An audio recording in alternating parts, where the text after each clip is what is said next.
Fala pessoal, como é que vão as coisas? Sejam absurdamente bem-vindos a mais um podcast de atualidades do Coruja Sábia. É um prazer estar aqui com vocês, lembrando que estamos sempre, no YouTube e no Spotify do canal do Coruja Sábia. E toda quarta-feira, 19h15, tem episódio novo. E com certeza, sem sombra de dúvidas, de tudo que é legal, a parte mais prazerosa é dividir esse espaço com meu amiguinho, com esse menininho bonitinho, Pedro Zonto. Como é que você tá? Vou fazer uma cara de dramático aqui. Tudo muito bem, tudo certo. Mais uma semana que estamos aqui reunidos para falar sempre de coisas? Assunto bom. Aquela tranquilidade que é o final do ano pro professor, né? O professor geralmente vive uma época tranquila. A paz, chama a paz. Paz, tranquilidade, a gente vai indo bem, né? É isso aí. Ô, Pedrinho, e, cara, como a gente tem pauta aqui, como a gente tem assunto, Sim. Eu sempre penso nisso, porque a gente fala... eu lembro quando a gente pensou em criar esse podcast, a gente falou, nossa, será que a gente vai ter assunto pra toda semana? Cara, não, né? Eu acho que tá faltando episódio, né? Porque é muita coisa, né, mano? É que a gente quer poupar os ouvintes, mas dá pra gravar um por dia. Um por dia, Não sei se eu quero poupar mais os ouvintes ou me poupar. É uma briga ali muito grave. E hoje a gente inaugura uma série aqui, o primeiro de muitos episódios que é possível que a gente faça, sobre um assunto, talvez, dos mais famosos da atualidades, né? Pensando num curso de atualidades, numa aula de atualidades, dos mais significativos, de um que não dá pra fugir, né? Sim. A gente começa uma série sobre separatismos. Então, vamos começar a falar disso. Primeiro, o que é um separatismo? Por que separatismo? Por que um quer separar do outro? Vamos lá. Nossa, que jogou muito bem essa bola pra minha mão pra eu resolver ela agora. Desculpa. Relaxa. Bom, vamos segundo lá, a lógica nacionalista, segundo a teoria do Estado de Direito... Bom, tudo começa justamente no século XVIII. Não, a gente tem que pensar, né, que nós temos um número determinado de países, né?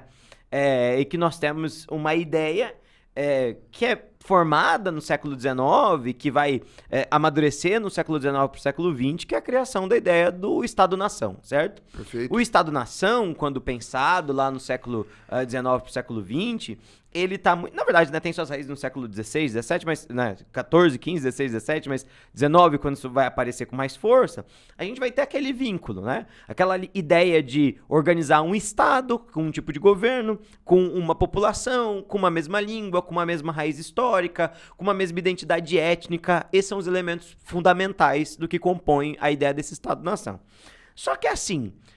isso funciona com uma via de mão dupla. Então, o século XIX estabelece isso, e aí tem estados que vão estar muito bem com as suas identidades nacionais. A Inglaterra está muito bem com a sua identidade nacional, a França está muito bem com a sua identidade nacional, Portugal está bem com a sua identidade nacional desde o 1300, basicamente. Né? Portugal é o primeiro a ter isso, a gente poderia dizer.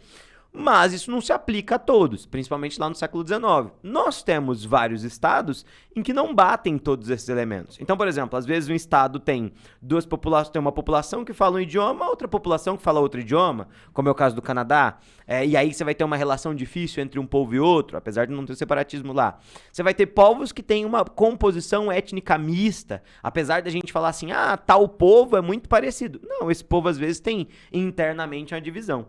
E aí quando a gente pensa nesses movimentos separatistas, são movimentos, no geral, locais, que se vinculam a esses estados, né, maiores, que têm domínio sobre esses territórios menores, em tamanho falando, que querem sua independência e vão seguir um caminho desse pensamento do século XIX. Se o que forma essa nação é um povo, uma língua, um território, um governo, eu recuso o governo que acontece agora porque eu quero justamente me atrelar a outro. É isso. Essas são as ideias gerais?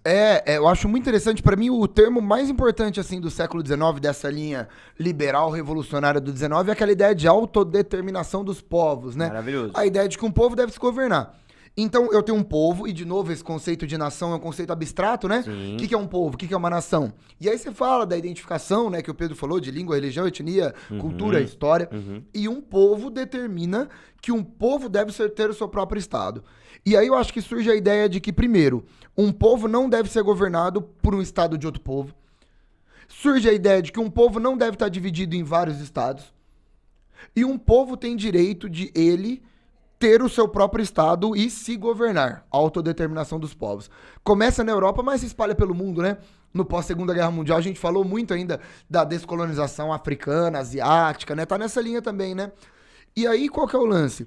Tem tanto movimento de um povo espalhado por vários estados que quer se unificar. No século XIX, a história da Alemanha e da Itália é perfeita para isso. E hoje tem muitos casos de um estado maior que domina regiões que tem uma minoria, certo? Então, perante o estado todo, é uma minoria, é uma regiãozinha. E essa regiãozinha tem um povo que não se considera parte daquele estado, não se considera parte legítima daquele estado. E aí essa galera quer se separar. Perfeito, é isso, né? Perfeito. E aí, qual que é a nossa função aqui dentro dessa série? Tentar discutir principalmente quais são as raízes históricas da separação. Isso aí. O que tem de raiz histórica de unidade, o que tem de raiz histórica de desunidade, desunião, por assim dizer, e fazer um balanço de como que tá essa movimentação. Isso, por que esse povo quer separar e como é que tá a situação hoje, né? De todas elas, Gui, a gente decidiu começar por qual? A gente começa por talvez uma das mais famosas e uma das mais ativas, né? A região da Catalunha. A Catalunha fica no extremo leste espanhol e pega bem o Nordeste, né? Porque tá lá em cima. É uma região que né? Ela tem uma fronteirinha com a França. E é uma região muito rica, muito famosa hoje. A segunda região mais próspera e mais populosa da Espanha. Beleza, claro, tem Madrid, a capital. Sim. Curiosamente, em PIB, né? Ela tem uma tendência de rivalizar. Que louco, né? O PIB da Catalunha é maior que o PIB de Madrid. Existe uma região, Pedro, que desde a Baixa Idade Média, né? Uma região riquíssima, que é a região da Catalunha. E essa região, por raízes históricas, se juntou com o Reino de Aragão, que depois virou o Reino da Espanha. Mas é uma galera que fala outra língua, né? A gente fala do catalão, apesar de proximidades com o castelhano, com o espanhol, é diferente. E é uma galera que tem outra cultura e outra base. E vive num jogo de separação, união, de vai e volta com a Espanha.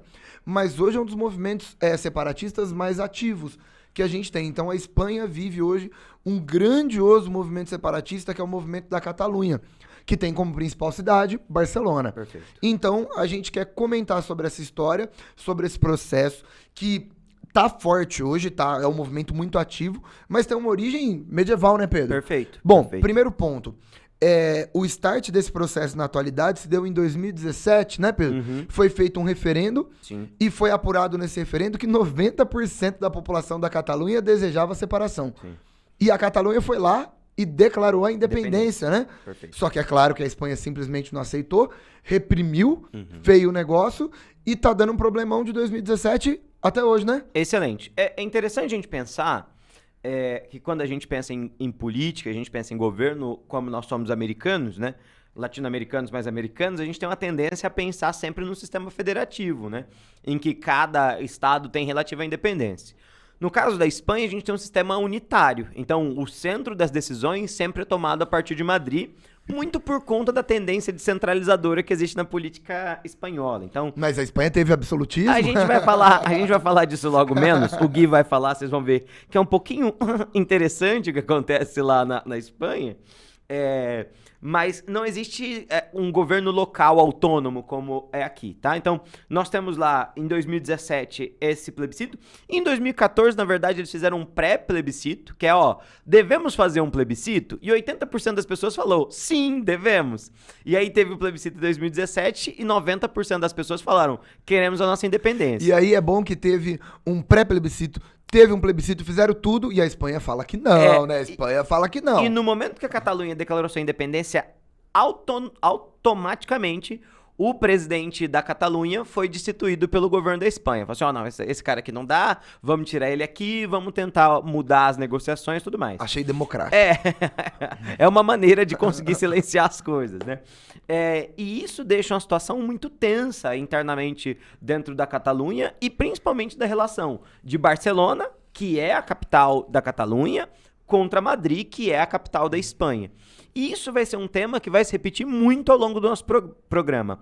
Uma tensão entre a cidade de Barcelona e a cidade de Madrid. Então lembre-se, toda vez que a gente fala da cidade de Barcelona, estamos falando da Catalunha. Toda vez que a gente fala de Madrid, a gente está falando do centro do coração espanhol. E, Pedro, é interessante porque as cidades são diferentes mesmo, né? A lógica urbana é diferente.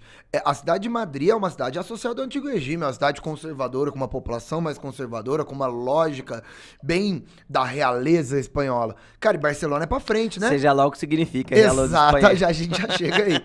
Cara, e Barcelona é uma cidade pra frente, com uma mentalidade moderna, é uma cidade progressista. Quando você pega, por exemplo, a história das eleições nessas duas cidades, Madrid tá sempre mais associada a um conservadorismo. Bem católico. Bem católico, conservador.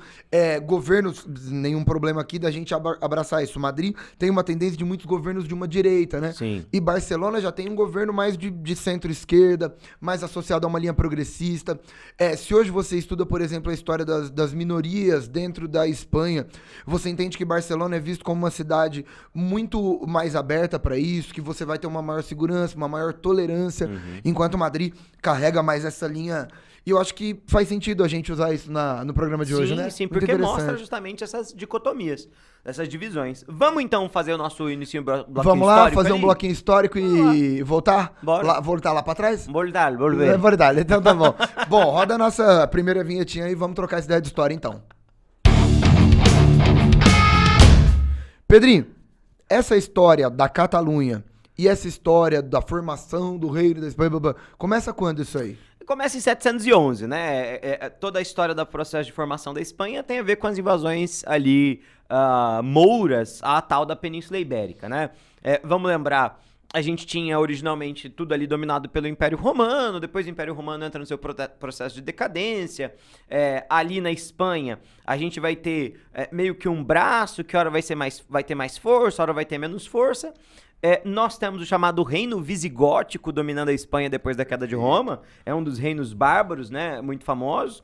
O Reino Visigótico, apesar de ocupar toda a Espanha, toda a Península Ibérica, na verdade, ele não era um reino unificado. Era diferente do Reino Franco, que desde o ano 500 tem um rei que controla todo o Reino Franco, né? O reino visigótico da Espanha tinha vários reis e vários potentados locais. Bom, em 711 se iniciam as conquistas muçulmanas. Então, os muçulmanos vão atravessar o Estreito de Gibraltar e começar a dominar a Península Ibérica. Não existe exatamente um controle a esses muçulmanos, pelo menos não no começo. De 711 a 732, basicamente toda a Península Ibérica cai sob domínio muçulmano. O que sobra da Península Ibérica cristã?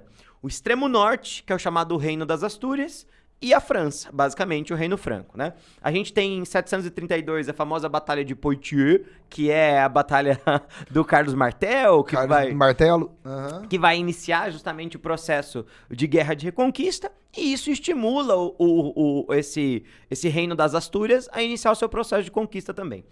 Conforme o tempo vai passando, esse Reino das Astúrias acaba se dividindo. Se divide no Reino de Navarra, no Reino de Leão e no Reino de Castela. Esses três reinos, então Leão, Navarra e Castela, são a base, são reinos que são muito importantes para a formação da Espanha. Para a formação daquilo que a gente chama de Catalunha, mais importante do que todos esses na verdade, o tal do Reino de Aragão. E o Reino de Aragão não se forma com uma identidade das Astúrias, mas se forma com a identidade francesa. Esse primeiro elemento é o elemento fundamental. Então, o Carlos Magno, né, a onda do Carlos Magno, ele vai avançar sobre a Espanha, né, a marca da Espanha, é o extremo sul do seu domínio ali territorial, funda nessa região chamado Condado de Barcelona, e esse Condado de Barcelona vai ser extremamente importante porque ele estabelece relação com os muçulmanos. Então, eles fazem muita guerra, mas fazem muito comércio. E desde esse momento, essa região é uma região muito próspera, entende? É interessante que é uma região litorânea, né? Sim. Então, a navegação nessa localização sempre foi muito intensa, Sim, né? muito As intensa. redes comerciais. Muito intensa. E tanto o comércio marítimo quanto o comércio terrestre mesmo, tá? E aí o que acontece?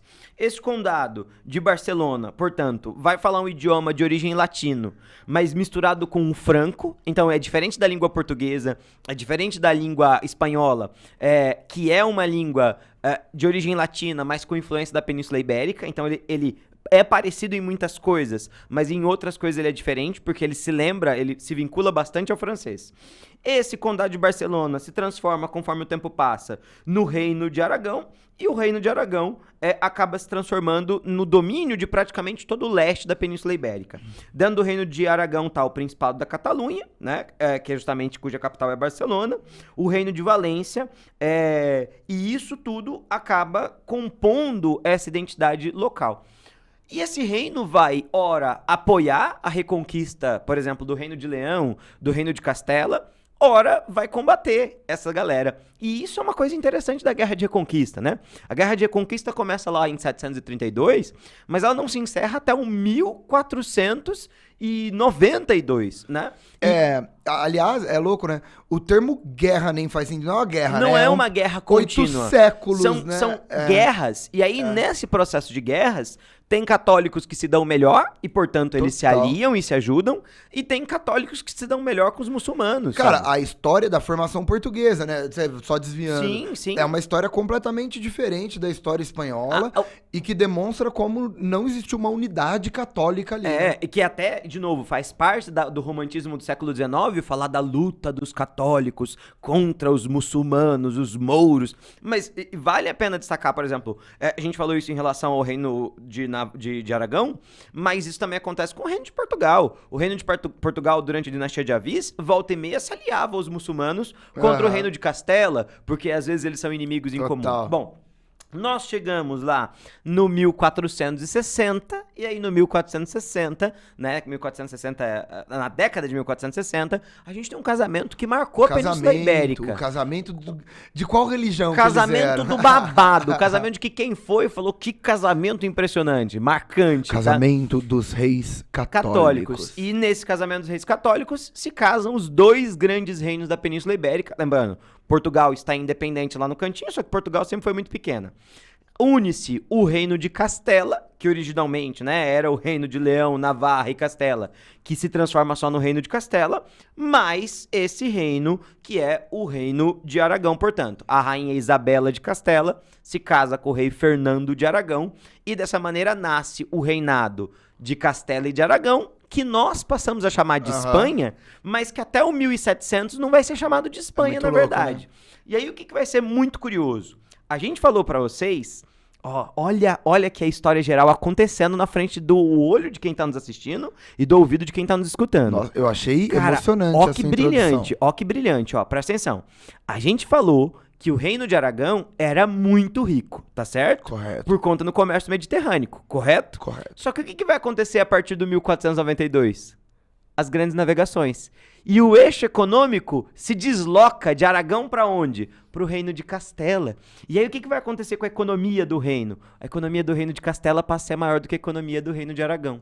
E isso vai mudar o centro do poder de Barcelona para a cidade de Madrid. E aqui a gente já vai ter o início desses primeiros atritos, tá? Bom, perfeito. Os reinos vão continuar. Interessante, só fazendo. Sim. Interessante que na Baixa Idade Média você tem o Mediterrâneo, né, como centro de comércio. Sim. E aí você tem Gênova, Veneza e a Barcelona aparece aí. E aí, com a chegada à América, com o processo colonial, o Mediterrâneo já não é mais o centro do mundo, né? Já não é mais o foco do comércio. E aí, o que vai ser importante? Sevilha, Cádiz, né? Que vão ser as grandes cidades ali que vão crescer economicamente, mas muito mais vinculadas com o reino de Castela. Bom, a formação de Espanha de verdade acontece entre 1702 e 1714, não que seja muito importante, mas é nesse momento que o Filipe V vai unificar a coroa de Castela e a coroa de Aragão em um grande reino, o reino da Espanha, e a partir desse momento você não vai ter mais uma devolutiva, você vai ter uma monarquia que centraliza as coisas, uma monarquia que está baseada na cidade de Madrid e, portanto, vai ter uma identidade muito mais castelhana do que Aragão. Catalã, por assim dizer. E aí o que vai acontecer? Quando a gente chega no século XIX, depois da era napoleônica e tudo mais, nós temos o aparecimento de um desejo republicano para ser criado na Espanha. E esse desejo republicano é, antes de mais nada, algo que vai aparecer na Catalunha. Por que aparece na Catalunha primeiro? Por que aparece em Barcelona primeiro? Porque tá mais perto da França, entende? E aí tem um vínculo direto com o pensamento francês, e isso vai começar a gerar uma disputa interna, e aí nesse momento do século XIX vai nascer um discurso romântico. Nós, catalães, temos pouquíssimo a ver com a identidade espanhola, enquanto a Espanha vai dizer, não, culturalmente nós todos somos espanhóis, desde a unificação dos reinos de Castela e Aragão. E aí, Gui? É fácil, né? Interessantíssimo. Primeiro, século XIX, lembra do princípio de autodeterminação dos povos, não é à toa que é no século XIX que a Catalunha vai pensar isso, lembra do movimento na Itália, do movimento na Alemanha, do tanto de Revolução Francesa que teve. Ô Pedro, e aliás, uma coisa que a gente estava discutindo muito aqui, o que a França tem de revolucionária, a Espanha tem... eu ia usar o termo bundona, mas é feio, né? Chamar de bundona. De anti-revolucionário. Anti-reacionário, bundona. Exato. Gente, a história da Espanha é difícil. A Espanha é um país conservador que não viveu um processo revolucionário libertador, liberal em nenhum momento.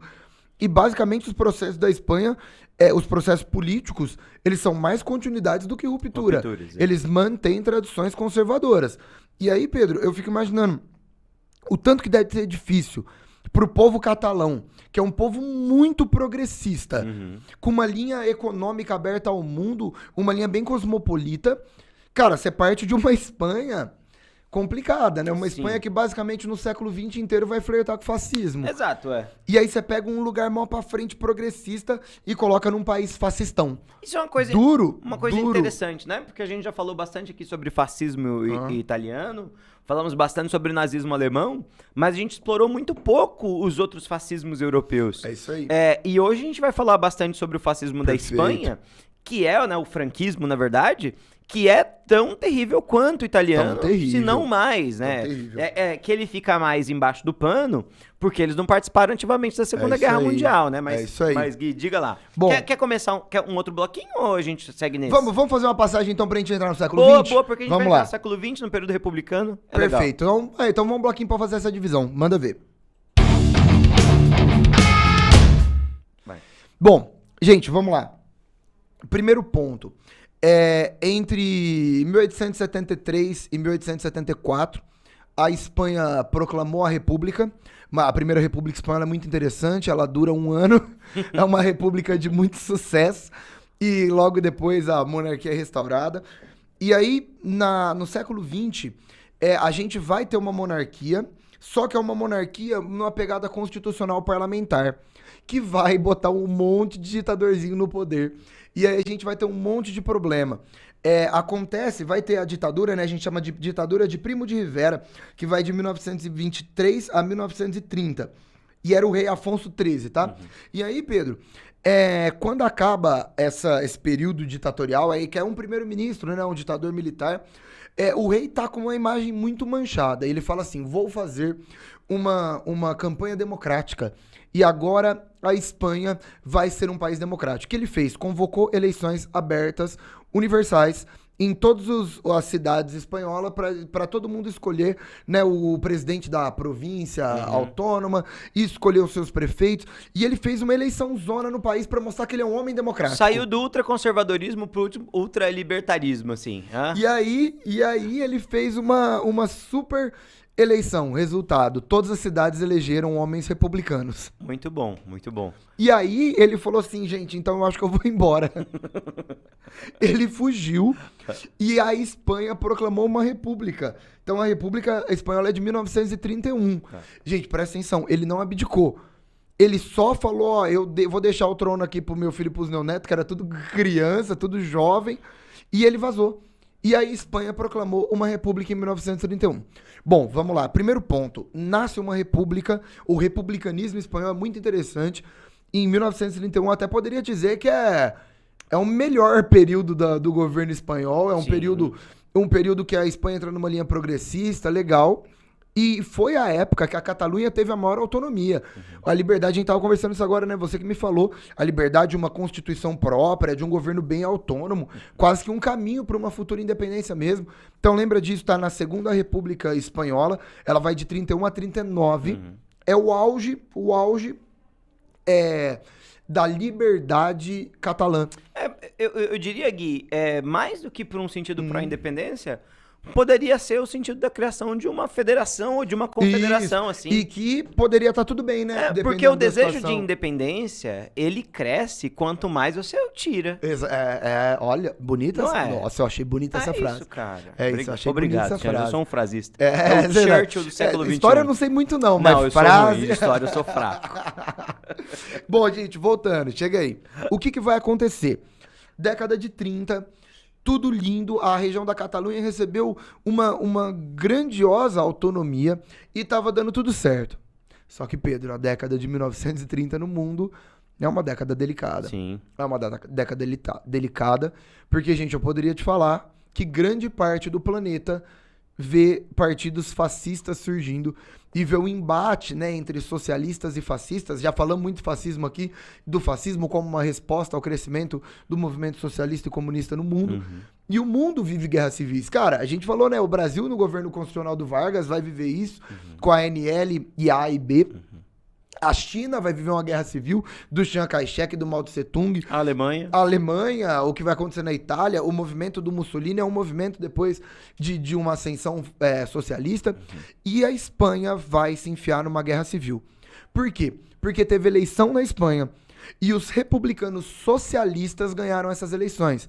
A Espanha vai ter uma maioria socialista, de novo, eleita democraticamente. Uhum. Não é um golpe de Não Estado. é um golpe de Estado. A Espanha vai ter um governo socialista que foi eleito. É claro, como no mundo inteiro acontece, a reação fascista vem forte. Uhum. Gente, presta atenção. A Guerra Civil Espanhola é o modelo de guerra socialismo-fascismo. É o modelo de guerra das guerras civis da década de 30, do entreguerras, né, que a gente gosta de chamar. Por quê? Porque é a mais explícita de todas, entre socialista de um lado e fascista do outro. É a mais violenta. Ô Pedro, a gente fala muito da Alemanha, da Itália, porque se envolveram na guerra que você falou, e é complicado e tudo mais. Mas em guerra civil, a da Espanha é a mais violenta de todas. Sim. A Espanha é a mais horrível de todas. Sim. E os nacionalistas espanhóis, fascistas, vão ser liderados por um general chamado Francisco Franco, que vai ter abertamente, e aí já era o problema, abertamente o apoio da Itália de Mussolini e da Alemanha de Hitler. A Luftwaffe, né, a aeronáutica nazista vai pra lá. E aí é famoso, né, porque, gente, vamos lá, onde eram as regiões mais pró-socialismo, pró-republicano, mais progressistas? Exatamente as regiões separatistas. As mais afastadas do centro. Isso, perfeito. Que é a Catalunha e ainda vamos falar, ainda vai ter um episódio de País Basco. País Basco, História que é do ladinho da Catalunha. Que é do ladinho. História famosa. Mussolini mandou a sua aeronáutica e fez um bombardeio na Barcelona que foi horrível em 38. E é exatamente nesse contexto que a Alemanha faz um bombardeio no País Basco, né? Sim. Por que é mais famoso? Por conta de Guernica, né? E aí a gente tem a obra do Pablo Picasso. Então calma que a gente ainda vai falar de País Basco. Uhum. Bom, o franquismo vitorioso inicia um período fascista na Espanha, perceba agora. Pedro, o Estado Novo no Brasil, que é uma linha meio fascista, vai de que ano até que ano? Vai de 37 a 45. 45. O Hitler... 33, 34... Até 45. 45. Mussolini... 22 43, até 43, né? Beleza. Francisco Franco, na Espanha, faz um governo fascista de 39 a 1975. Durou um pouco mais. 75. Cara, é assustador. Sim. A Espanha se enfia por décadas num regime fascista. Que quando acaba sem revolução, que acaba porque o Franco morreu e mandou o rei voltar no lugar dele, que é o rei que carrega a mesma ideologia que ele. Sim. Que é a família real espanhola hoje. Uhum. Cara, isso é maluco? Na boa, vamos fazer um julgamento aqui. Isso é maluco? Uhum. Gente, primeiro ponto, o pior período da história da Catalunha foi durante o franquismo, tá? Porque o Franco carrega o nacionalismo, né? E nesse nacionalismo ele vai proibir qualquer expressão cultural. De novo, o nacionalismo castelhano. Isso, castelhano, boa. É. Castelhano, de Madrid, Que a espanhol. identidade de Madrid é mais importante. Vai proibir que seja falado catalão nas escolas. proibir com pena de morte. Sim, sim. Que seja falado o catalão, que qualquer universidade estude isso. Lembrando que o mundo universitário de Barcelona é incrível, Sim, né? É muito sim. poderoso. É um dos polos tecnológicos da Espanha até hoje, inclusive. Do mundo, né? Sim, sim. E aí, por conta deste fator, a repressão à questão catalã é muito grande durante o franquismo. Bom, o franquismo acaba, ainda não é nosso foco do episódio franquismo, mas lembra que de 39 a 75 a gente teve uma ditadura fascista horrível, horrível na Espanha, e que vai reprimir a questão da Catalunha mais do que nunca. E o franquismo acaba em 75, quando ele morre. Ele coloca no poder o rei Juan Carlos I. Pedro tava me falando que parece que é um cara bem legal, né? Ele abdicou em 2014 só por motivos bacanas, né, Pedro? Ele abdicou em 2014 por conta de uma questão de lavagem de dinheiro dentro da Espanha, que ele não declarava os impostos. Quem nunca? E também por conta de um probleminha lá que teve com ele matando elefantes na África, né? Mataram elefantes na safari. África no século XXI. Isso, não estamos falando do século XIX, não. Matar elefantes na África no século XXI e lavagem de dinheiro. Sim. Um grande ser humano, né? Sim. Um humanista, um homem à frente do seu tempo. Gente, vamos lá. O franquismo acaba em 75 e colocam no poder Juan Carlos I de Bourbon, né? É o retorno da monarquia espanhola. E, de novo, situação complicada. Não é uma revolução, não é um levante, não é um movimento libertário. O Juan Carlos I, ele carrega muito do franquismo. Existe um período, né, que a gente gosta de chamar de transição, né? É isso, transição espanhola, que é o período que a gente vai ter um pouco da monarquia do Juan Carlos e um pouco ainda das estruturas do Franco. Isso acaba no começo da década de 80. E é um período que a cidade de Barcelona vai desenvolver muito, tá? A década de 80, a década de 90, a década de 2000, a Barcelona, a Catalunha desenvolve muito. Hoje, de novo, compete em PIB e é uma das principais regiões em população e em PIB, em produção E da turismo, União Europeia. e turismo, é. Boa, Porque da a União região que Europeia. tá Barcelona, tá tudo, Gaudí tá lá, tudo de incrível tá lá. Exatamente, Não, e é isso, tipo, é uma cidade progressista, uma cidade legal, com praia boa. Cara. Falam que balada boa, né? Falam que Barcelona é um negócio muito bom de restaurante, de alimentação, de noite e de praia, de obra de arte. É uma linha incrível. Eu ia falar isso, né? Tem até essa comparação que você pode fazer, né? Tipo, Barcelona você tem lá esse... É óbvio que é uma comparação boba. Mas você tem esse progressismo arquitetônico do Gaudí, se for na Espanha, do Gaudí, se for na França, né? Que é o principal nome da arte, da arquitetura. E Madrid tem lá o romantismo, né? Cara, o neoclassicismo, o barroco, assim, tem até uma oposição de vanguarda artística versus... Cara, você anda em Barcelona, você vai ver o modernismo. Sim, sim. Você anda em Madrid, você vê o antigo regime. Sim. Eu sei que é uma comparação boba, mas eu acho muito legal, porque demonstra muito bem o que são essas cidades, né? Sim. Bom, e aí, gente, o que vai acontecer? O auge desse movimento catalão, de independência da Catalunha, é durante o século XXI, tá? A partir do ano de 2010, a gente tem o grande. Em 2006, foi feito um manifesto chamado Somos uma Nação. Em 2011, foi criado a ANC, a Assembleia Nacional Catalã. Em 2013, fizeram a Cadeia Catalã. Isso é muito legal, a gente tava conversando. A galera deu a mão. Isso foi inspiração dos países bálticos. Fizeram, né, quando os bálticos quiseram separar da União Soviética, Estônia, Letônia, Lituânia, eles deram a mão, velho, fizeram uma corrente de 800 quilômetros. E aí o povo catalão, em 2013, fez uma corrente, deram as mãos de 400 quilômetros. Doido, né? Que legal. E aí vai ter muita manifestação em 2015, muita manifestação em 2016, e aí em 2017 tem o referendo, e 90% da população declara o apoio à independência da Catalunha. Gente, é uma discussão grande, mas assim, foi um referendo legal. E foi um referendo, foi feito naquele povo. A Espanha falou que foi ilegal porque não consultou todo o povo espanhol. Mas uai, tipo... Não, uai, se é um referendo pra independência da Catalunha, uai, tem que ser... O povo que interessa é o povo catalão, né? Ué. E aí foi feio, por quê?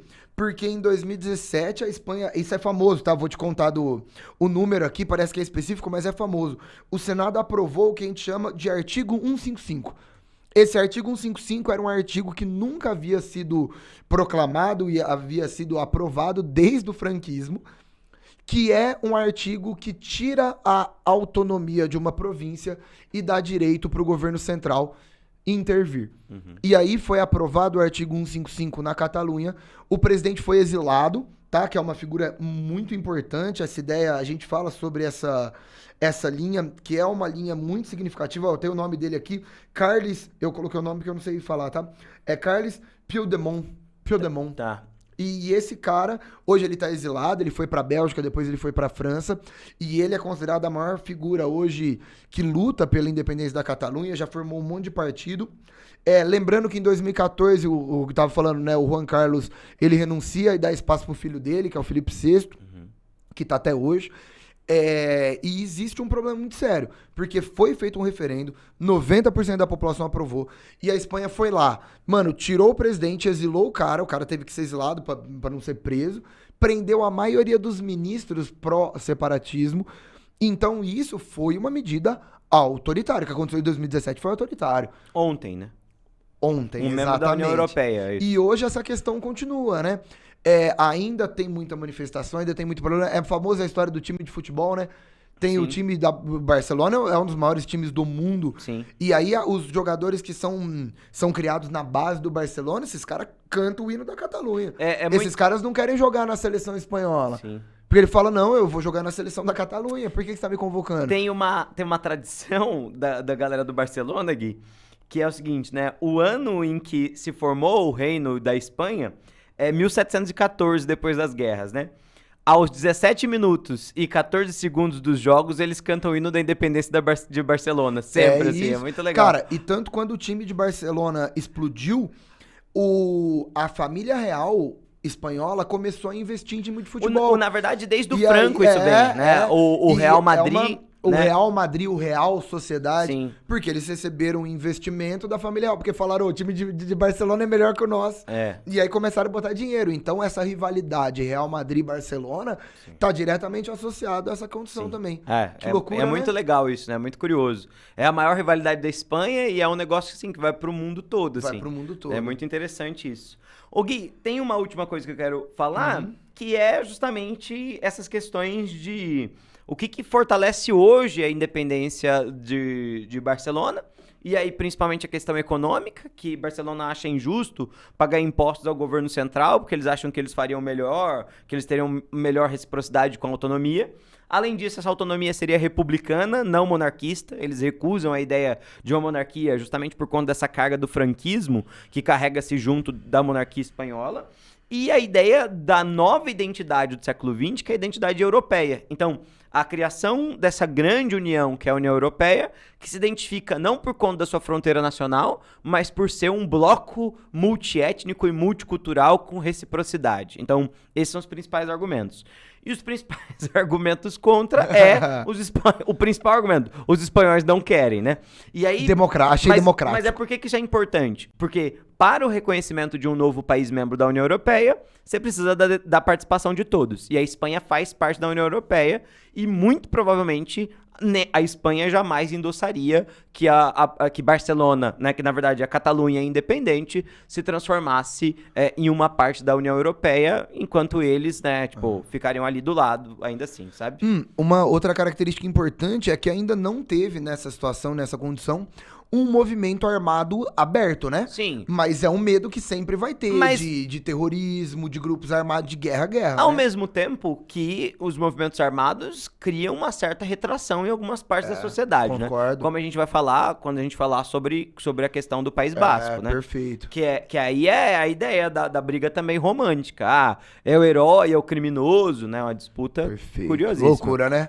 Perfeito. Falamos, hein? Tá bom. Cara, demais. muito interessante esse assunto, né? Muito interessante. Muito bom. E vai ser legal comparar com outras separações conforme o tempo passar. Ainda voltaremos com muitos casos de separatismos no mundo. Tem programa até o ano que vem. Pedrinho, fechou? Perfeito. Gente, lembra de acompanhar a gente sempre no YouTube e no Spotify, no canal do Coruja Sábia. Toda quarta-feira, 19h15, tem episódio novo. E a gente tá sempre aqui com um assunto polêmico e destruidor para conversar. Alegria e diversão. Alegria e diversão. diversão. Gente, até mais. Tchau, tchau. Valeu, gente. Muito obrigado. Tchau, tchau.